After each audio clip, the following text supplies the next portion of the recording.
Hello. Mickey and I are chilling at a rest stop. I just had a good wash up. With Mickey, I really wanted this hiking adventure cat that was going to be really into going outside. Sometimes he is, but most of the time he isn't. I really struggled to get him out for a little walk today, but mostly I basically have a house cat who just happens to live on the road.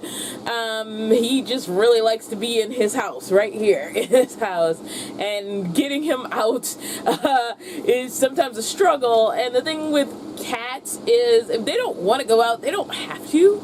I harness trained him because I knew we were going to be on the road, but there was no demand that he walk every day if he didn't want to, and he's kind of grown disinterested in it as he's gotten older.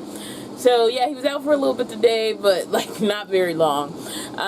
So I find it funny that people are always like trying to get me to use Mickey as a means to go out and get more steps, and he's like the worst walking partner like ever. The best thing for me to get steps is to leave him in the house and go and get my steps. But this video isn't about that. It is a poll response video, and I do these every once in a while.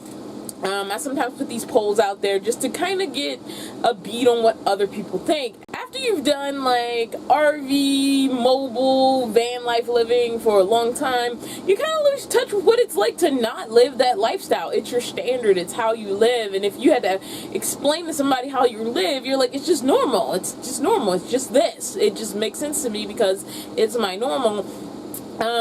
And so, yeah, that's what inspires some of my questions, sort of things I hear in the comments and stuff like that. And I never really know what kind of video it's going to turn out to be. So the last question I posted, well, it's not the last one, but the one that's for this video was, what's the most important thing to you for a van, RV, bus, whatever build? And I put a couple of things out there, stealth, MPG, size, a bunch of things, plus comfort. And comfort won by a mile. But what I realized while I was reading the comments is that there are so many diverse ideas on what comfort is when it comes to the idea of thinking about living in a vehicle in the future, or people who currently live in vehicles, and what actually makes things comfortable for them. So I thought I'd talk about a couple of points of comfort for being comfortable while you're living in a vehicle, be that a van, an RV, whatever. Now, when I mentioned comfort, I meant things like big soft beds, couches, full kitchen setups, TVs, etc. Sort of the traditional comforts of home, a lot of which you find by default in an RV. But even in an RV, size could determine how much is actually included. There are very luxurious RVs and very basic RVs. And then if you're building out a van, depending on your skills, your money, your finances, what you can actually have in that van as an amenity, and the word amenities did come up, and it's an interesting discussion, might be controlled by a lot of factors. There's what you want and what you can actually have, and how those things actually work out in your build may vary depending on person to person. It also depends on your priorities. What are your priorities for comfort? For example, I don't have a couch or any sort of couch set up in here, and I don't regret it because it would take room away from other things I want. So I feel no loss in comfort in not having any sort of couch or sort of chair in here, because for what I want to do, I don't feel like I need it. I sit on my fridge, I sit on my little stool that I bought occasionally. I like having a standing desk. I had to sit down when I had like smaller vehicles, when I had the minivan and the Chevy van, and definitely when I had the car. Whenever I was inside, I had to sit down. Going in meant sitting down. And then I basically did everything from a sitting position. So I like that I can actually, if I stand up, I basically have a standing desk. And I enjoy that because, flipping, of all the time that I didn't have that as an option, you know. I remember when I was in houses after living in the minivan for so long, sometimes I would just stand up and eat because it was kind of cool. I was like, this is something I don't get to do when I'm at home most of the time.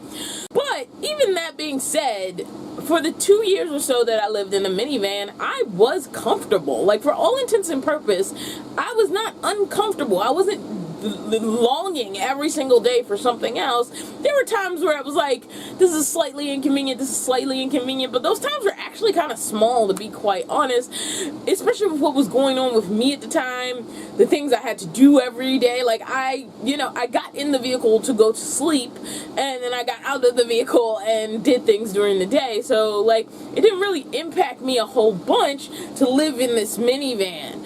And I also slept on a cot. Like, I didn't have a bed, I didn't have a mattress. When I first got my minivan set up, I had a cot and a sleeping bag.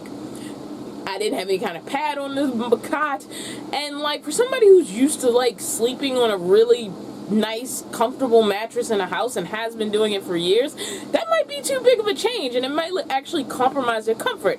I was coming from sleeping out of a car in the front seat, so just being able to sleep in a normal bed, like, position felt great. One of the big comforts of having the minivan at the time that I had it and having the car, and it started to get wonky around the time I had the Chevy Express, that this is a personal, the thing about comfort, before I go more into this, it is a personal feeling. Some of it is justified by reality, some of it is not. Personally, for me, when I had the Chevy van, that was around the size that I started to feel less comfortable squeezing into, like, street parking. Now, there are people who have the exact same size of van as me that are perfectly comfortable, or even the same style but longer, that are perfectly comfortable maneuvering into side street parking. That was around the point that it changed for me. So with the minivan, there wasn't extra comfort actually in its size, because it blended in with regular cars. Like, it blended in amongst, like, regular cars and SUVs and other minivans in almost any neighborhood. So I felt super comfortable just driving up to a neighborhood, looking for one of those spots that wasn't directly in front of somebody's house, and, like, pulling up, going to sleep for the night, making sure I was gone early enough that nobody really paid attention, and I would just go somewhere where I could hang out during the day if I wasn't obligated to a job.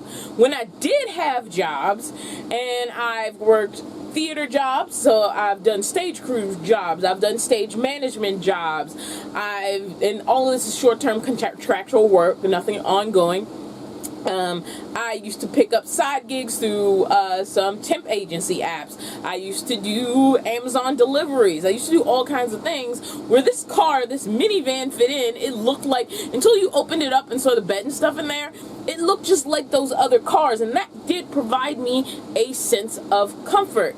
And I was willing, well, also financially I was controlled, but also, like, I felt very comfortable going straight from the car to the minivan when it came to the places I had to go in my vehicle as I was continuing to live and experience life.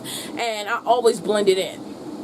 I would not try to park this box truck in some of the same places that I parked that minivan, but I traded in that comfort for another comfort, which was the standing, the space to exercise inside, just the general space in general, the ability to stand up. Like, I was willing to trade at a certain point the comfort of, like, easy street side parking, blending in, all of that, to have the comfort of size. So yeah, comfort can be a trade-off sometimes too. Now let's go back to the idea of beds, because beds as a important comfort item come up a lot. You do need to be comfortable sleeping. I mean, for the most part, especially if you're doing a small camper, you basically have a mobile bedroom with trying to make everything else work around it. Now, arguably, you know, the kitchen sometimes take up a lot of space, but I always consider it, especially with a small camper, you have a mobile bedroom where you're trying to decide what else you need in there that you wouldn't have in a normal bedroom. Like a porta potty you can stick under your bed or something like that, gear you need for the road, trying how to fit that. But a lot of time in smaller vans, everything is built around getting the bed in there and how everything else is going to fit around that bed. So beds are a big deal, especially in vans. Now, the box truck is the first vehicle I've owned since I started living out of my car in 2018 that has had a standard mattress as a part of my bed setup. I've had a mattress topper at certain points. Sometimes I've straight up just had a camping cot. A lot of times the only thing I had for bedding was a sleeping bag. I didn't even have a pillow at first. Like, that was a big luxury item that I bought for myself down the line. Like, down the line, I was like, you know what, I want a pillow. So I went into Walmart and I bought me a cheap pillow. And that was like adding like the greatest luxury item, like, to going to bed at that point. But I don't think it's fair for me to hold other people to that standard. There's other people who've done exactly what I did. They've gone into living in a small van on a camping cot and been perfectly happy. But if a queen-size mattress is important to you so that you know you're going to be able to sleep comfortable at night, you definitely should invest in that. Sleeping and getting the proper amount of sleep is a big deal, and if you are not going to be comfortable, you know, just roughing it on a sleeping bag on the floor of your van. And I've met somebody who did have that set up, and it's because they were trying to figure out their van, and they were perfectly comfortable with doing that. But if you know in your brain, I will not sleep well unless I have a nice mattress, it is going to be important to your comfort and your ability to enjoy van life to invest in that mattress. So making your bed comfortable is important, but the standard of that comfort is up to you. Like, what does it mean to you to have X? What does it mean to you to have Y? Not just a mattress, but maybe a down mattress or a specific style of mattress, a particular firmness of mattress. Like, all of that's going to matter, just like your bed in your house. And like, sleeping is a big deal. There's a lot of concessions you can make on how you're going to, say, cook on the road. There's a lot of concessions you can make on how you're going to go to the bathroom on the road. But if you're not comfortable in your bed, you are going to be miserable. It is a huge, huge decision to make, and to have the bed you want, depending on the size of your vehicle, it may mean sacrificing other things you want to make sure that you're getting that comfortable sleep. So another comfort item that comes up a lot is sinks and showers, and I am pairing sinks and showers. I'm going to talk about toilets separately. Sinks and showers, and the reason why is because they involve running water and a drain. So to have a sink and a shower, you need a running water system and a drain. Now, sinks are way more common than showers, and the theory of them seems so easy. People are like, oh, you have enough space for, but a lot of times they're just thinking about the actual countertop space that you're going to dedicate to a sink and the box that the shower is going to be in, not thinking about like the plumbing that's involved in having those things. And yes, there are ways to get around that and buy little shower systems and all of that, and even be able to use those shower systems inside your rig. I personally have an Ever shower that was gifted to me, and I can take a shower in here, but it doesn't take up permanent space, and that was a preference for me. For me, I don't mind. It's a little inconvenient to pull it out, a little awkward to use. I'm getting a little better at it when I do pull it out, but it's not like a shower in here wasn't the biggest priority to me. I did want a large sink so that I could use it for daily washing up and all that other kind of stuff, and then I was perfectly willing to go do a pay-per-use shower when necessary or at certain intervals. But my current sink runs by an electric pump, which means it requires electricity. Except for a very brief time in the Chevy van, after which I decided it took up too much counter space and I didn't want it. I have not had an electric running water sink since 2018 when I started living in my car. And it honestly has not been a problem. When I was in the car, I had jugs of water that I just poured and used as needed for whatever I needed to use it for. And then throughout my two vans, the minivan and the Chevy van, except for that little bit of time that I had an over-the-counter sink, it was kind of built into it when I got there, but I just decided the position and the amount of counter space it took up just wasn't worth it. And I went right back to a water jug, which is the same thing I had in the minivan, that was basically strapped to a countertop with a little spigot on the end. And I love that. I absolutely loved it. It was simple, it didn't require any electricity, and it worked. And it took up the amount of space that I wanted to dedicate it to a water system. I did not require the illusion of running water. And the reason why I say illusion is because right now my water comes from the same thing, except now a pump is pulling that water up and routing it through a sink. So what is the sink really giving me? Honestly, a comfort. A comfort that makes me feel like I have something more resembling a house. But do I need it? Is it required? Did I feel lesser not having it? No. In a particular setup I wanted in this box truck from the day I bought it, it was a goal to have that. And it's completely a comfort item. It's not a need. It's entirely a want.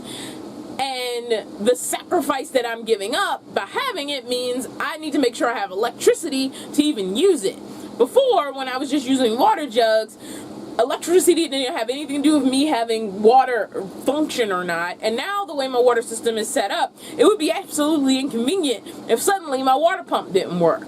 Now, there are ways around that. There is a middle choice, and that is the foot pump and the hand pump. So you can either have a pump on the top of your sink where you push it and then water will come out the spigot, or you can have a foot pump, which is nice because then both your hands are free, where you can pump water. And neither of these would have required electricity. It would have required a little bit of plumbing. And when I say plumbing, I mean anything that requires you to run lines. With the jug, there was nothing to run. You bought the jug, you strapped it up or set it in a particular corner and you were done. No plumbing required. If you have to do anything that connects a sink to some sort of water running system and possibly a water pump, that is some sort of plumbing. It's not the involved plumbing of your house. And the complexity of this is going to the complexity of this is going to be measured by what you want your setup to be. Now you add a shower onto that, the much beloved shower. That means now you have two things running off your water source, or you have two different water sources. Both of these things are a possibility. Either way, now your plumbing is getting more complex. It's not just about the square box that's going to be where your shower is. So that's why I laugh a lot when people are like, you have the room for a shower. I was like, yes, I know everything else that's involved in the shower, and it'll offer me no comfort to give up that space for a shower box when I have something that I can set up in here and I can wash up at my sink most of the time and be perfectly fine and feel perfectly clean. Now again, going back to comforts, for people who have had no concept or very little concept of getting clean without a traditional shower setup, it can be a little bit more challenging for them to think of another, like, if you don't have a shower, how are you going to get clean? Like, they have the idea of cleanliness and the shower, like an actual shower, so connected, they can't disconnect from that idea. For me personally, even before van life, before car life, I knew how to wash up out of a bowl of water, because there were situations where I had to. And so my concept of how to get clean and showers could be disconnected. Like, showers were an option, bathtubs were an option, and a bowl of water and some soap and a washcloth was an option. And since I came into van life with that, my attachment to having something that looked like a traditional house shower was fairly disconnected. I knew it was perfectly possible to be okay without that. However, if you want to know, because I know a lot of people, here's the thing about showers on the road, and I've said this a million times, they require water. So even if you build a shower, you're not going to be probably, especially if you want to go camping really remote, using that shower every day. The people who have them most of the time, this is what I hear, and they use it just like I do my shower that I have to pull out and set up. It is for very specific occasions where you cannot access an alternative and you feel that dirty. Otherwise, you're using some other method, be that baby wipes, a bowl of water, whatever. For those extreme situations or those times where it's just been too long, that's what that inbuilt shower is for, not daily use. And that gives people somewhat of a comfort to have it. But under that reality, for anyone coming into van life, even if you build your shower and it's a comfort for you to have it, to know that you have it when you need it, just know the likelihood of you using it every day is just low. It's very, very low. So let's move on to the other part of the bathroom, the thing that I decided to talk about separately, and that is the importance of the toilet. I think women have a bigger challenge with this overall. Most men, if they need something to wee in, I hate using my teacup as an example, but they can use something smaller than this and probably aim into it, and that takes care of number one. I'm going to take a sip of my tea. Because I start doing these videos and then I forget I even make myself a drink. But anyway, guys have it really, really easy when it comes to number one and the bathroom. They can use fairly small containers that are easy to dispose of either entirely or carry in some sort of small bag to someplace where they can dump their wee, as it were, their number one. Some women can use those female funnels or can aim really well into small containers. I am not one of those women. On top of that, I am not, just gonna be honest here, very good at holding it. When I gotta go, I gotta go. There's been times I've pulled into a rest area because I had to go to the bathroom and there was no way I was making it out my rig, so I needed some way to go inside my rig. And so having some sort of container that I'm fairly comfortable using in order to take care of number one has always been important. Now at times this was a coffee can. That's basically what I had in the car. I had one of those Folgers plastic coffee cans, which is funny because I don't even drink coffee. So what I ended up doing is I purchased coffee for the theater, got reimbursed, and then kept the container when it was empty, and that became my bathroom for a while because it had a fairly large opening that I was comfortable like aiming into. So for women though, it's a little bit more challenging to have like an easily disposable sort of number one container if they don't go the way of a traditional toilet. For number two, it's pretty equal among the sexes. Most of us to do number two need to sit or squat on top of something. And for some people, it provides them far more comfort to have something that looks like a traditional house toilet for both. And for other people, it's not that big of a deal to let that go in order to have other things. I don't care what you're going into for number two, it's going to take up space. Now, some people find ways to make their bucket toilet serve multiple purposes, and some people just leave it set up and tucked away until they need to use it. I feel really weird, and I know it's silly, about using my number two bucket for other stuff. But even if I'm lining it correctly, I'm like, once it gets dedicated to that, I am not comfortable multitasking that bucket. But anyway, it is a matter of space because you may have other comforts that are going to be taken away by the presence of this toilet, depending on the size of it. If you're just going number one in a small like bottle and you are one of those people who committed to never doing number two in your rig, like you're willing to either wait for public restrooms or dig a hole, you may be perfectly happy foregoing having something that looks like a house toilet.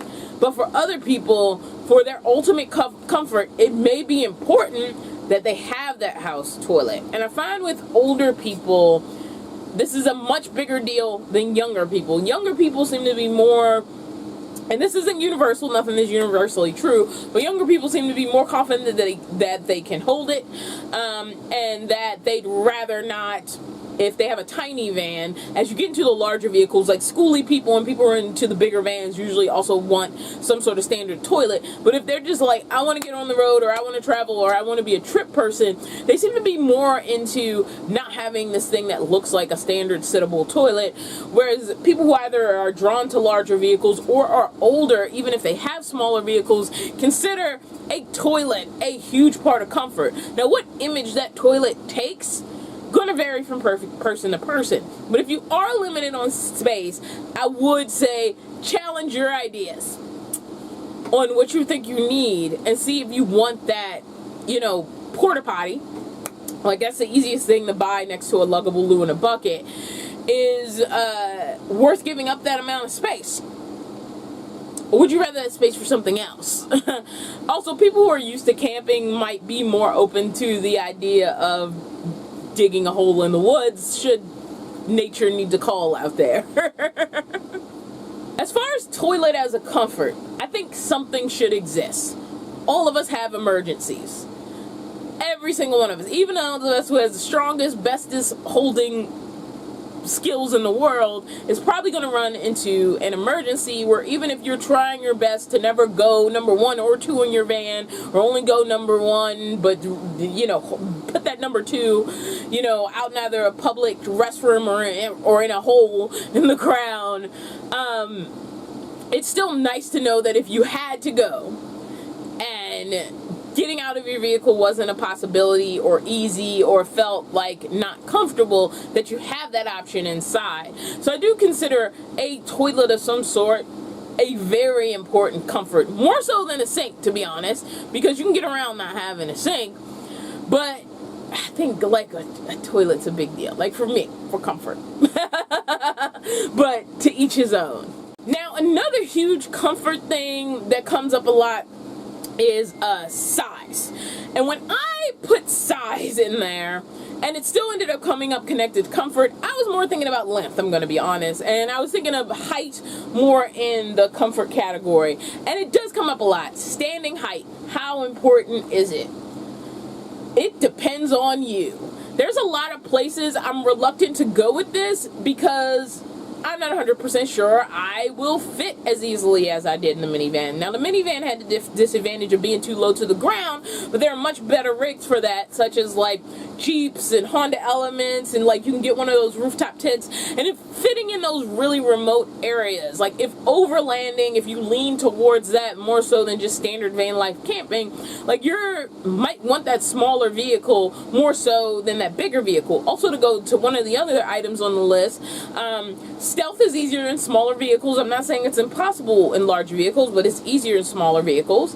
And I don't care how white your Sprinter, ProMaster, whatever is, all vehicles of that size that have any a hint of being a camper are under suspect. If you want to move fast and often, having a smaller vehicle is more advantageous. When I got this, I said my hope for this is to stay places longer. Whereas when I had the minivan, it was fairly common for me to not be places very long. So my expectations for those different sizes were just completely different as far as comfort and how I was going to live in it.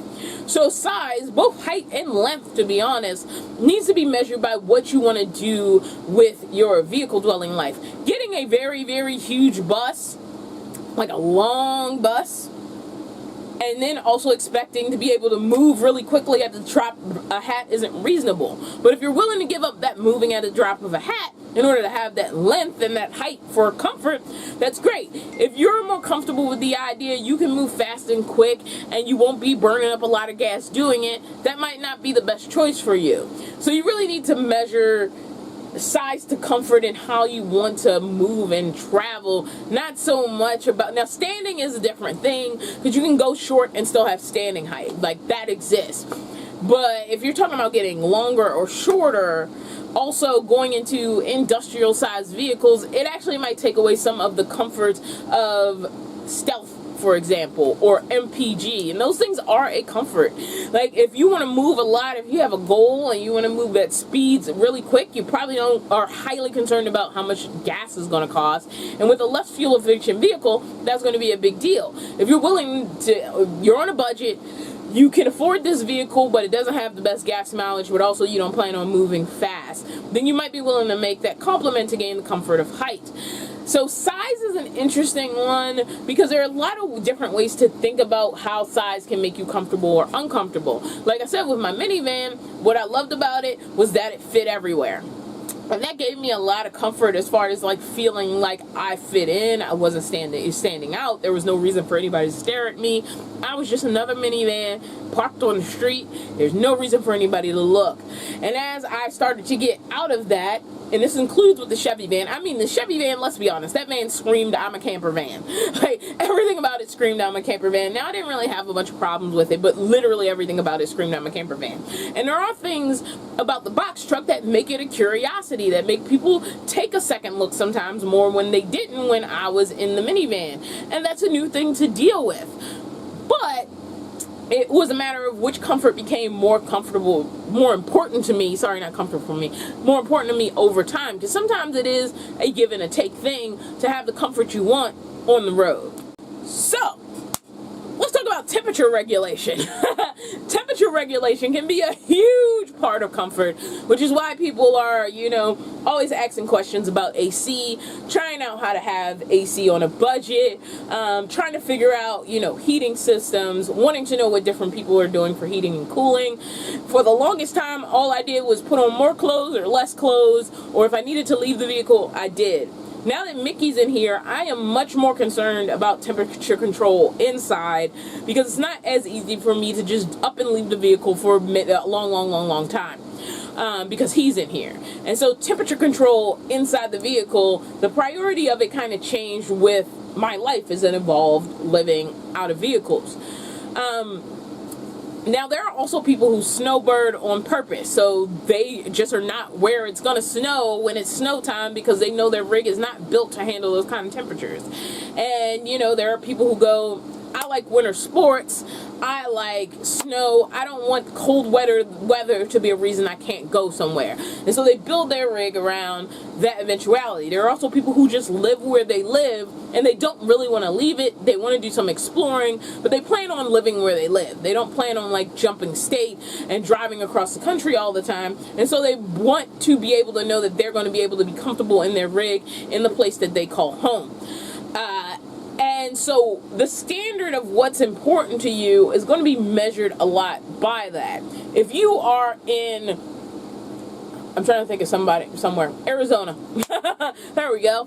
I don't know much about Arizona through all the seasons, but let's go to the stereotype of probably you're not worried about your vehicle defending against really cold weather. Like, that's not really a big issue. So how many of you may prioritize having a heater or a heating system in your van, and that doesn't mean it doesn't get cold. I've been in the desert at night, but it's not, I'm worried about being caught in a blizzard. And those are two very different measures about sort of the quality of heater you might feel like it's worth your time or taking up space in your vehicle. Same thing on the opposite end. If you're not really dealing with extreme heat, you might be able to deal with it all with fans without ever installing an air conditioner, because air conditioners are power hogs. And I talk about this all the time. It's a lot to want an air conditioner, and it's tricky to run it without a lot of power. So while temperature control is a huge player in comfort, that doesn't mean every single person needs an all-weather rig, because not every single person is planning to deal with every single type of weather out there.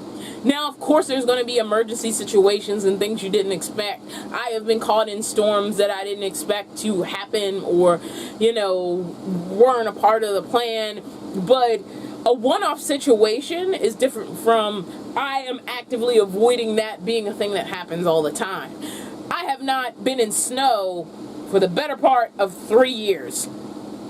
So why would I build my experience around expecting it? At the end of the day, all this is to say, what makes van life comfortable is so entirely personal. And it was really cool kind of seeing the different ways people took comfort even while selecting it. So the huge amount of people who all selected comfort, interestingly enough, we're all thinking different things. I personally demand no one be like me, and I've just stopped demanding myself to be like other people. You know what I admire? People who can live out of a backpack. Like, I wish I could be that person that all I owned in the world, I wish I could live out of a backpack. And that would be it.